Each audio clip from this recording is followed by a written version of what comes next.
How do pilots handle emergency situations? They're just human beings. Surely they have to crumble and they have to crack at certain moments. All of the air crash investigations I've seen in the past, it's always been human error. Now, in this video, hopefully I'll be able to cover exactly how we are trained to the utmost standard to ensure that if there was any instance where we would have to handle an emergency scenario, we as pilots will be able to handle that situation in the best, most pragmatic solution possible.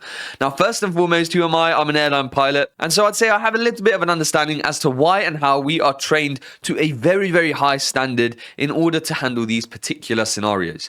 Now, first and foremost, one of the things that every single pilot must do is go to the simulator and on a very frequent basis and display and demonstrate your competencies to handle situations, for example, abnormal or emergency scenarios. So we go to the sim on a very, very frequent basis. And we go to the sim in order to validate our licenses once per year to ensure that our licenses are up to date as airline pilots, especially if you're in European and UK states. You'll be going more or less every 6 months to the sim to demonstrate your competencies and your emergency and abnormal handling. Now, what do we do in those sim sessions? It depends from airline to airline. Generally, most airlines, what they will do is they will go through drills like emergency descent, engine failures after takeoff. They'll go through traffic resolution advisories and terrain advisories, things like that you could get on a day-to-day in the airline world. And so that they are fresh in your mind and so that you can continue to handle these procedures if it was to ever happen in real life, which is incredibly rare. So our training is very vigorous and extensive, and our license is at stake every single year. And that's why the job of a pilot can be stressful for some. And you can go to the sim really, really worried about your performance and worried as to whether or not you're going to be even able to uphold your license. So a lot of guys, and myself included, at times can get quite stressed when you go into the sim. Now, the way to counteract that is obviously by prepping very well and by continuing to practice these scenarios outside of the sim so that you are fresh and current if it was to happen in the real world. But of course, in the sim, you're actually being assessed and you're being watched, and that adds to another layer of stress for most people, which is completely understandable. Now, that ties into another reason why we are trained to the most highest level, and that would be checklists and SOPs that are outlined by the aircraft manufacturer and by the airline are so vigorously trialed and detailed that it is so important for us as pilots that we follow these SOPs to the book, because they have been trialed and tested to such a deep level that if anything were to go wrong, we would have an understanding of what to do in that particular situation by following the procedures. I fly the Airbus A320. I can guarantee that pretty much every failure that we could encounter will have a procedure associated to it, which will help us mitigate and find a solution to this particular problem. Now, of course, ultimately, we as pilots need to be able to fly the aircraft. We need to be able to know how to adapt and come to a solution in these particular scenarios. But ultimately, following the procedures and the SOPs that have been trialed and tested, have had vigorous research done into them so that they trigger the right events and they go through the right sequence to ensure safety in flight. And so ultimately, following these procedures, one, makes our lives as pilots a lot easier, and two, it will allow us to ensure that we are upholding a level of safety that is outlined by the manufacturer, who know the aircraft better than anybody else. Now, another really important aspect for pilots is the CRM element, which is crew resource management. And that essentially means how I would interact with a captain, for example, or how a captain would interact with me. And that is also included in emergency and abnormal procedures. If we understand that we're both going to be adopting a particular role in this emergency scenario, so for example, if I was doing the takeoff role and I was pilot flying in the takeoff, I would automatically understand that if there is an engine failure, I'm not going to just let go of the controls and let the captain do the thing. I am going to take control of that aircraft because I am the person that is pilot flying. So I understand that it is my responsibility to control the aircraft until I hand over controls to the captain. And that will be done with the right phraseology to ensure that that is done in a safe environment so that he understands now he has control of the aircraft, or I no longer have control of the aircraft, but I am going to take another role. So ultimately, having good CRM, which is something that a lot of people emphasize exercise and a lot of training and investment is done into that to ensure that the safety of flight is upheld to a very, very high standard from takeoff to landing and thereafter as well. So ultimately, having good CRM is a really, really important element for pilots and is one of the fundamental things that we are trained on as pilots. Now, another really, really emphatic thing that we focus on as pilots is tackling that startle and surprise moment where something may go wrong. One thing that we are really, really emphasized from the beginning of our flight training is to fly the aircraft first, then navigate, then communicate. And the first thing we must do is fly the aircraft. If we start resorting to communicating first or navigating first, we might miss what is happening to the aeroplane at that moment in time. So we really, really need to focus in an environment where something's just happened. The first thing that I will do is look at my primary flight display to make sure that the modes that I'm expecting are engaged, to make sure that we're flying the aircraft in a safe envelope, that there's no upset position that we need to recover from. So that is the fundamental important element when it comes to anything happening. Every pilot is trained this. Fly the aircraft first, then you navigate, and then you can communicate. And that communication element comes last, because navigation wise, you could be flying towards a mountain, and I don't think it's worth speaking to ATC saying, I'm flying towards a mountain, before you turn away from that mountain, if you understand what I'm saying.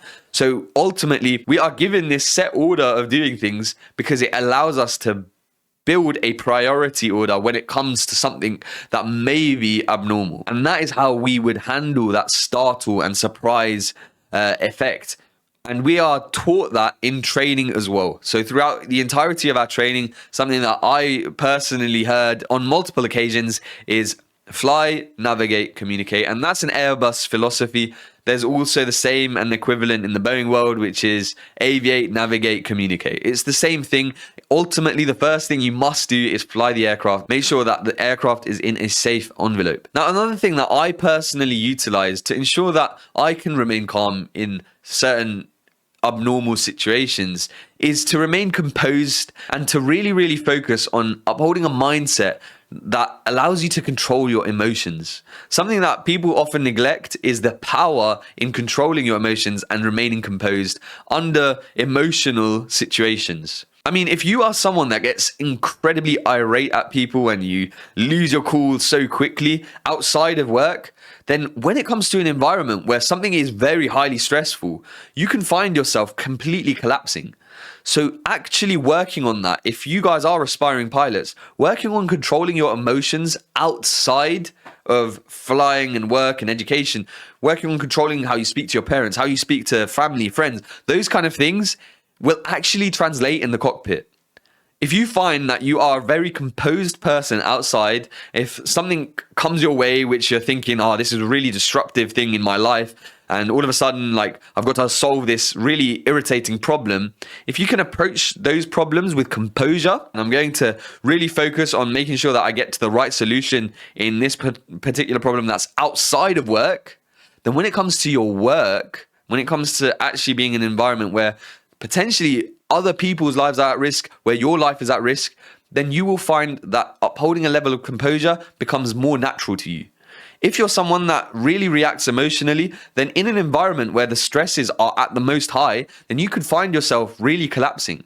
And that is something that is incredibly dangerous, and it's something that is really, really important for pilots to uphold a level of composure throughout the entirety and throughout every mannerism, even if it's outside of work. That's something that I really, really stress to you guys to work on, and I personally work on it as much as I can to remain composed outside of work, to remain composed in your day-to-day life, to make sure that any decision that you make is not necessarily an emotional decision, and you're not just going off of the whim of your hormones and your reactions, but you're actually thinking logically about why you are doing certain things, why you are going through a particular decision, and what is the actual root and understanding what the actual premise of your reasoning is. So in summary, what I'm trying to say is don't let emotion lead you through problems. Allow your brain to rationally think through these problems. Now, of course, there's going to be a human element to these abnormal and emergency procedures. I mean, if Sully didn't react with a human instinct to land on the Hudson River, then that would have been a potentially catastrophic accident. So he utilized his instincts in order to save the aircraft. But he is someone with thousands and thousands of hours of experience. He has a lot of backing, and ultimately, with the decision-making model that he had, there was not many other options out there. And as you can probably imagine as well, his initial reaction was not an emotional reaction. He was thinking very, very logically. The way that he even came up with his solution to land on the Hudson River, and I can't speak for him, but you can imagine it was from a place of logic rather than emotion. And ultimately, when it comes to an emergency procedure, you need to be very, very composed. And that starts with being composed outside of work as well. I hope that this has given you some security and some understanding of how we as pilots would approach an emergency situation, and will give you some understanding, if you are aspiring to become a pilot, how you could equally handle particular difficult situations by utilizing these specific tips that will hopefully help you in an emergency scenario to remain composed and to hopefully get to the right outcome in the end. Now, ultimately, everything I've said in this video is from my own experience, from my own expertise, from the people that I've been able to communicate and network with, and their insights as well. So ultimately, everything that I say, please do try to do your own research with regards to it. This is more so to aid you and to encourage you that it is possible to remain calm, and it is possible to get through these abnormal and emergency procedures. We are humans, but ultimately we have a lot of capabilities within us to allow us to overcome these really, really challenging times. And I really want you to believe in yourself that you can also get through these challenging scenarios and particular situations by utilizing and sharpening the tools of those fundamental areas in your pilot training. Focusing on those will hopefully build you a solid foundation that you can pull forward for the rest of your career. And ultimately, I'm not perfect. Everybody out there has their flaws, but what we can work towards is being the best version of ourselves we physically can. And so that comes with practice, with preparation, and hopefully by continuing to educate yourself. Now, if you enjoy my content, because it is from an educational angle to hopefully help you guys, then please feel free to like the video, subscribe to my channel. And if you want to become a pilot and you're confused as to how you can even do that, then feel free to book in a call with myself and we can discuss potential pathways of getting you into the industry. I hope you've enjoyed this video, and I'll hopefully see you guys very, very soon. Thank you very much for listening.